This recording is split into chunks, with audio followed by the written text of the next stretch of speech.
அலைக்கும் வரஹ்மத்துல்லாஹி வபரகாத்துஹு. நபி தோழர் முஆத் இப்னு ஜபல் ரலியல்லாஹு அன்ஹு அவர்கள் அறிவிக்கக்கூடிய இந்த ஹதீஸு சுனன் அபூதாவுதில் பதிவு செய்யப்பட்டது.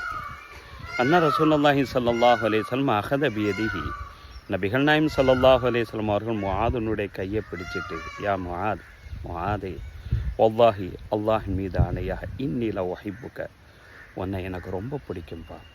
வல்லாஹி அல்லாஹின் மீது ஆணையாக, இன்னி லஉஹிப்புக, உன்னை நான் ரொம்ப நேசிக்கிறேன் என்று சொல்லிவிட்டு, ஊசிக்க, உனக்கு நான் ஒரு விஷயத்தை நான் சொல்லித்தரேன்.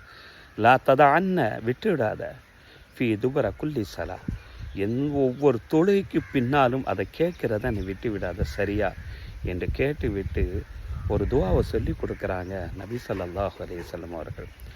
அன்பானவர்களுக்கு கொடுக்கக்கூடிய அன்பான பரிசு தான் அந்த பிரார்த்தனை.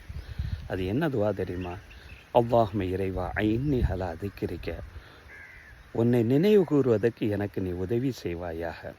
ஏன்னா இறைவனை நினைவு கூறுவதற்கும் அவன் தான் உதவி செய்யணும்.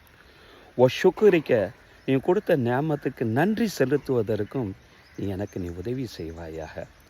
ஓ ஹுஸ்னி இபாதத்திக்க, உன் அழகிய முறையில் வணங்குறதுக்கும் இறைவா எனக்கு நீ உதவி செய்வாயாக என்ற பிரார்த்தனையை மட்டும் நீ தொடர்ந்து செஞ்சுட்டு வா என்றார்கள் நபிகள் நாயகம் ஸல்லல்லாஹு அலைஹி வஸல்லம்.